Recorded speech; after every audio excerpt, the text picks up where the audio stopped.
গোৱালপাৰাৰ লক্ষীপুৰত পুনৰ বন্যহস্তীৰ সন্ত্ৰাস।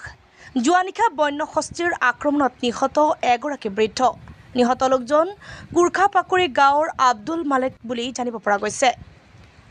খাদ্যৰ সন্ধানত বনাঞ্চলৰ পৰা জনাঞ্চললৈ নামি অহা বৃহৎ হাতীৰ জাক এটাই বিগত কেইদিনমান ধৰি লক্ষীপুৰৰ বিভিন্ন অঞ্চলত সন্ত্ৰাস চলাই আহিছিল। জানিব পৰা মতে আব্দুল মালেক নামৰ লোকজনে যোৱা নিশা ঘৰলৈ উভতাৰ পথত কুমাৰখালী বনাঞ্চলত পূৰ্বতে খাপ পাতি থকা বন্যহস্তীৰ জাকটোৱে নিৰ্মমভাৱে গছকি হত্যা কৰে লোকজনক। ঘটনাস্থলীত আৰক্ষী উপস্থিত হৈ মৃতদেহ উদ্ধাৰ কৰি মৰণোত্তৰ পৰীক্ষাৰ বাবে গোৱালপাৰালৈ প্ৰেৰণ কৰে। পৰিয়ালৰ একমাত্ৰ উপাৰ্জন কৰি আব্দুল মালেকৰ মৃত্যুত ভাঙি পৰিছে পৰিয়ালৰ লোক। অতি শীঘ্ৰেই হাতীৰ জাকটোক খেদি পঠিয়াবলৈ দাবী জনাইছে ৰাইজে। আজি যোৱা কেইবছৰৰ পৰা বনৰীয়া হাতী আমাৰ গাঁৱত ইমান অত্যাচাৰ কৰি থাকে। দুখীয়া মানুহৰ ঘৰ চৰ ভাঙি মানুহৰ ইমান ক্ষতি কৰি থাকে।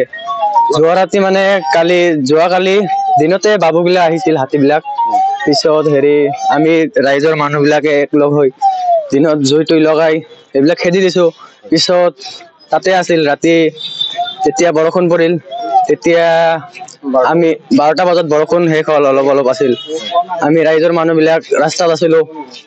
তেতিয়া গোটেইখিনি ৰাস্তা পাৰ হৈ গৈছিল। এটা যে আছিল সেইটো আমি গম পোৱা নাছিলো।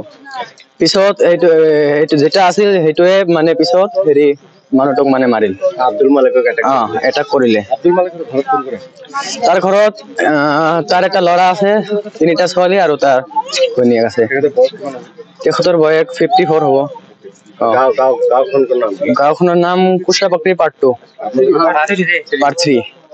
তাৰমানে আমাৰ যোনখন গাঁৱত তাৰমানে বহুত কেইটা হাতী আহিছে।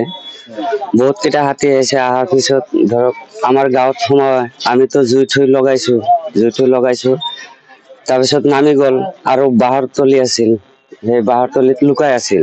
এইটো নাজানো, তাতে আছো। তাৰমানে কৰাৰ পিছত ক'ৰ পৰা ওলাই আহি মানে ধৰিল। তথাপি ধৰি কিনে সেই গছকি থছকি মাৰিল। আৰু ইহঁতৰ ঘৰততো মানুহ নাই। যোনে মৰছে মোৰ খুৰা হয়। এটা ল'ৰা আছে, ইমানো সৰু, বেছি ডাঙৰো নহয়, ইনকাম কৰাও মানুহ নাই।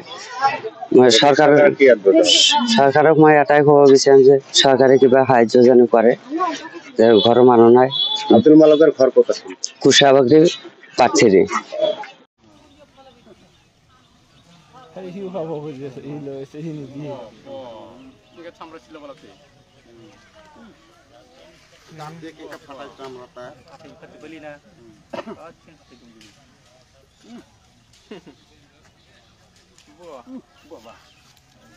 Kota dulu.